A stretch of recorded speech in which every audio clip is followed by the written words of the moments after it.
Hello बच्चों, तो आज हम लोग जानेंगे भाषा हिंदी क्या है, भाषा क्या है, राष्ट्रीय भाषा और व्याकरण।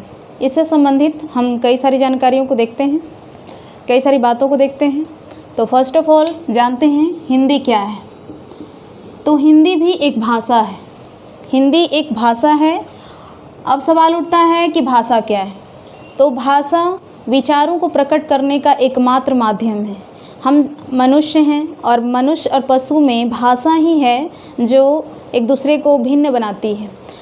उनके पास भी आवाज़ है, ध्वनि है, पर उनकी बातों को हम समझ नहीं पाते हैं। परंतु हम मनुष्य अपनी बातों को आपस में एक दूसरे की बात को सुनते हैं और समझते हैं। इसका कारण है सिर्फ़ और सिर्फ भाषा। भाषा के द्वारा आप जो सोचते हैं, हम जो सोचते हैं, हम अपने विचारों का आदान प्रदान करते हैं और इसी विचारों का आदान प्रदान करने की प्रक्रिया ही भाषा कहलाती है।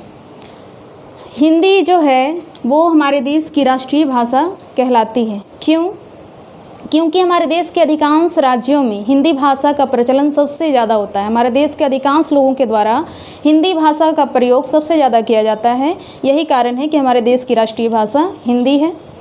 और हमारे संविधान में 14 सितंबर सन 1949 को हिंदी को शामिल किया गया और उस दिन से प्रत्येक वर्ष 14 सितंबर को हम हिंदी दिवस के रूप में मनाते हैं। इसके अलावा हमारे संविधान की 8वीं अनुसूची में और भी हिंदी को मिलाकर के 22 भाषाओं का उल्लेख किया गया है। चूँकि भारत एक विविधता में एकता वाला देश है, यहाँ पे कई धर्म जाति के लोग के साथ साथ कई भाषा का भी प्रचलन है।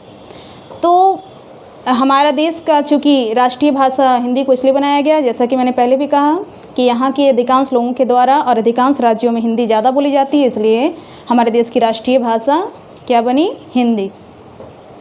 आप जानते हैं कि व्याकरण क्या है।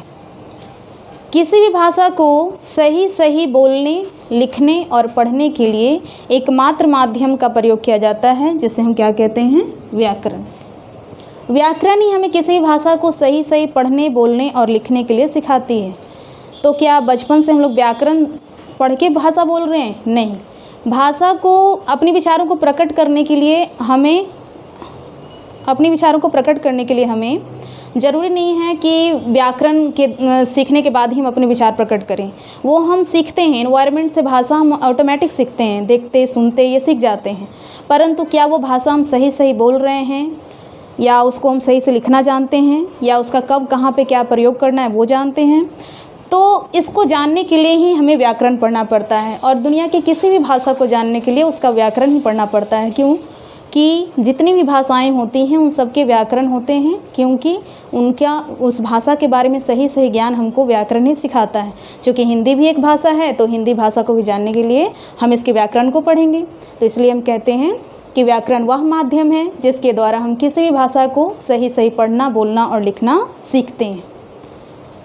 आज के लिए इतना ही। अब हम कल जानेंगे कि भाषा के प्रकार।